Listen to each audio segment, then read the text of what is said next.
At the end of the day, building an income portfolio isn't really about finding the perfect ETF. I don't believe the perfect ETF exists, and I don't believe the perfect portfolio exists either. There will always be another fund, another strategy, another product promising a higher yield, another headline telling you that this time you've finally found the investment that can change everything. But after years of watching markets and talking with investors, I've come to believe that financial freedom usually doesn't come from finding one magical investment. It comes from building a system that you can actually live with. If I were an American investor building this portfolio from the ground up, I would want the majority of my capital to have a clear purpose. For me, that purpose would begin with a strong NASDAQ-oriented core, something designed to give me exposure to some of the most important companies driving the modern American economy, while also giving me the possibility of generating recurring income through an option strategy. That is why a strategy like TDAX would be so interesting to me as a hypothetical core position. But I want to make something very clear. I'm not saying that everyone should put 70% of their money into one ETF. That's not the lesson. The lesson is that your portfolio needs a foundation. If your foundation is constantly changing because you're chasing whichever fund happens to have the highest yield this month, you're not really investing. You're reacting. And there is a huge difference. Markets reward patience in ways that are difficult to appreciate when you're staring at a one-week chart. Think about what happens over 10 or 20 years. A company reinvests capital. It develops new products. It expands into new markets. It increases productivity. It generates cash. It buys back shares. It grows. And as an investor, you participate in that process. That is the deeper reason I like the idea of combining growth exposure with income. You're not simply trying to extract money from the market. You're trying to remain invested in the productive economy while creating a stream of cash flow along the way. And that distinction becomes especially important as you get older. When you're younger, your portfolio can often be primarily about accumulation. You put money in. You reinvest dividends. You allow compounding to work. But eventually, there comes a point when you want the portfolio to begin doing something for you. You want it to help pay the bills. You want it to create flexibility. You want to be able to take money out without feeling like you're dismantling everything you've spent decades building. That's where income-oriented strategies can become extremely interesting. But remember what we talked about earlier. Income isn't free. Covered calls have trade-offs. Leverage has trade-offs. High volatility has trade-offs. And a very high distribution rate deserves more investigation, not less. So if you see an ETF advertising a yield of 20%, 30%, or even 40%, don't immediately ask, how much money could I make? Ask a different question. Where is that money coming from? Is it coming primarily from option premiums? Is the fund distributing capital? Is the underlying asset appreciating or depreciating? How has the total return behaved? What happens when the market enters a prolonged downturn? And perhaps the most important question of all, would I still be comfortable owning this investment if the distribution were temporarily reduced? That last question tells you a lot about your own psychology, because income investing can create a dangerous illusion. When money arrives every week or every month, it can feel as though the investment is stable. But cash distributions don't eliminate market risk.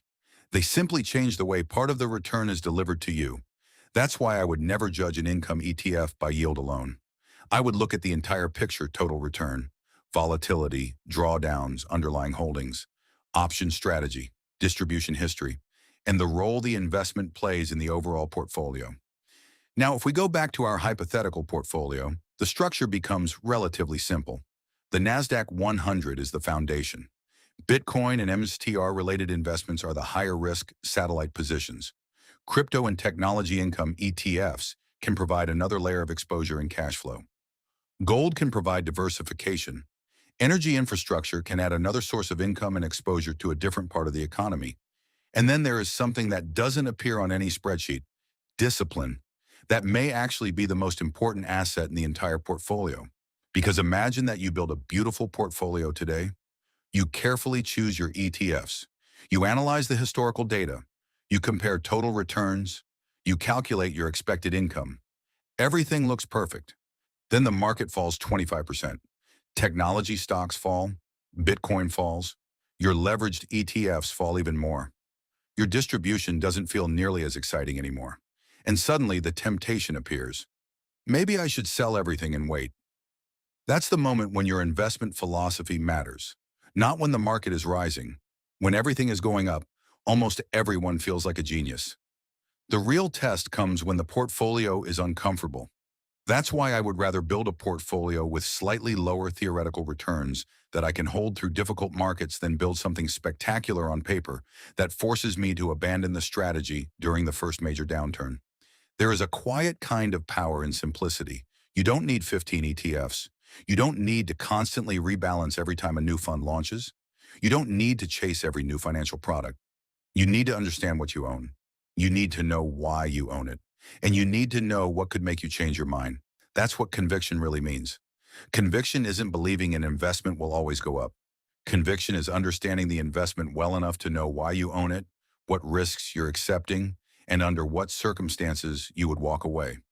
And this is especially important for investors approaching retirement. Your portfolio isn't competing for a trophy. It doesn't need to beat every other investor. Your neighbor doesn't need to know your return. The person on television doesn't need to know your return. You don't need to own the hottest stock of the year. Your portfolio has one job: to help you live the life you want while managing the risks you are willing and able to take. That's it. And maybe that's the most important lesson of this entire discussion. Financial freedom isn't necessarily about having the highest income. It's about having enough control over your money that your decisions are no longer dictated by every paycheck, every market headline, or every economic surprise. And that's why I like the idea of income investing when it's done thoughtfully. Not because a 20% or 30% distribution sounds exciting, but because a well-designed income strategy can potentially turn part of your portfolio into a source of recurring cash flow. That cash flow can give you choices, and choices are what financial independence is really about. Maybe you want to work fewer hours. Maybe you want to travel. Maybe you want to help your children.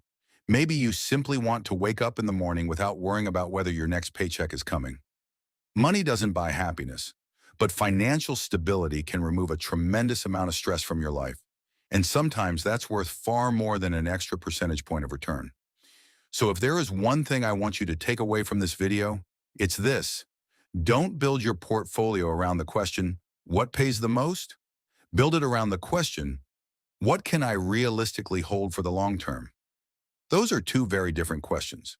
The first one can lead you toward temptation. The second one can lead you toward discipline.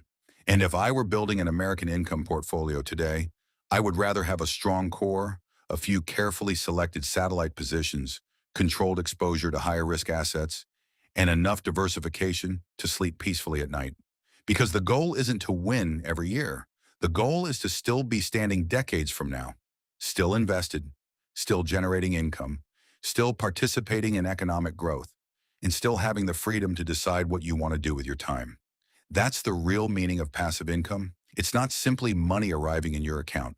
It's the possibility of buying back something much more valuable, your time. So before you invest another dollar, don't just ask yourself how much an ETF pays. Ask yourself what role it plays.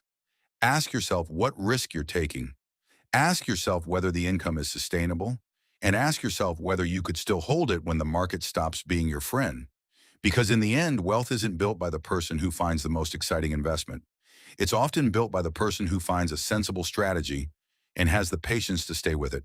Thank you for watching. If this discussion gave you a different perspective on income investing, I'd love to hear your thoughts. Which would you prioritize in your own portfolio? A large NASDAQ income position, Bitcoin exposure, dividend-producing assets, or a more diversified approach? Leave your answer in the comments. And if you found this video useful, consider subscribing to the channel. Because we're not here to chase the next financial fad. We're here to understand how money works, how markets work, and how thoughtful investors can use that knowledge to build a better financial future. I'll see you in the next video.